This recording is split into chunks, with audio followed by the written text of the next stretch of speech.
নমস্কার বন্ধুরা, বাংলা ও বাঙালি রান্নাঘরে আপনাদের সকলকে স্বাগত জানাই।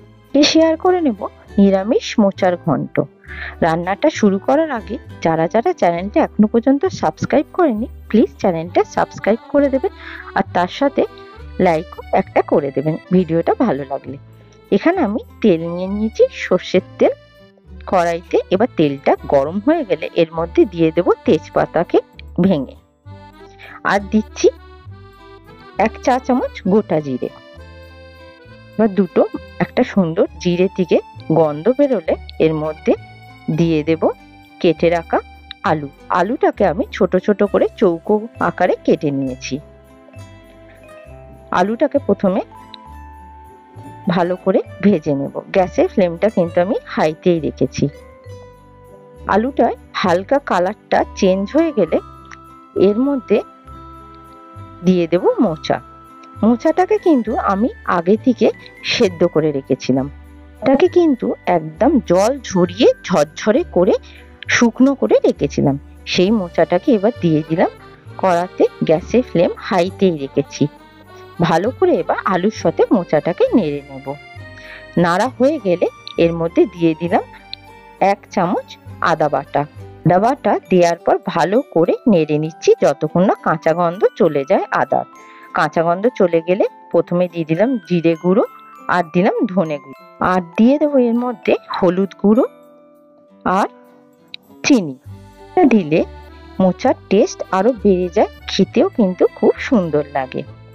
তাই এখানে আমি 2 চামচের একটু কম 1.5 চামচ চিনি দিয়ে এবার ভিজিয়ে রাখা ছোলা দিয়ে দিচ্ছি। ছোলাটা সেদ্ধ নয়, কাঁচা ছোলায় ভিজিয়ে রেখেছিলাম। সেটাকে ভালো করে আমি নেড়ে নিচ্ছি মোচার সাথে। ভালো মতো নাড়া হয়ে গেলে এর মধ্যে দিয়ে দিলাম স্বাদ অনুসারে নুন। খুবই সহজ আর খুবই তাড়াতাড়ি হয়ে যায় মোচার ঘন্ট। খেতে কিন্তু গরম ভাত দিয়ে অসাধারণ লাগে, শুকনো ভাত দিয়ে খাওয়া হয়ে যায়। এবার দিয়ে দেব জল।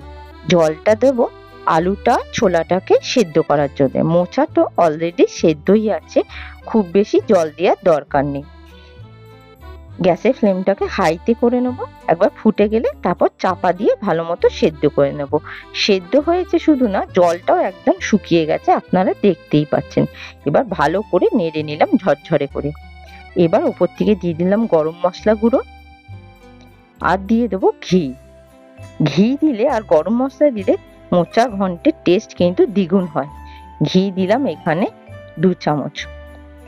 যে স্পুনে আমরা খাই সেই স্পুন দিয়ে 2 চামচ ঘি দিচ্ছি। দিয়ে ভালো করে একদম নেড়ে নিচ্ছি, একদম ঝরঝরে করে।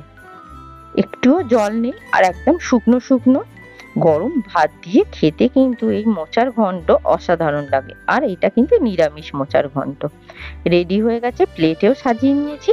ভালো লাগলে একটা লাইক করে দেবেন, আর লাইক করলে আমাদেরও মোটিভেশন বাড়ে আর ভালোও লাগে। আর তার সাথে চ্যানেলটা সাবস্ক্রাইব করে বেল আইকনটা প্রেস করে দেবেন, যাতে নতুন ভিডিও নোটিফিকেশন আপনাদের কাছে পৌঁছে যায়। Thank you for watching.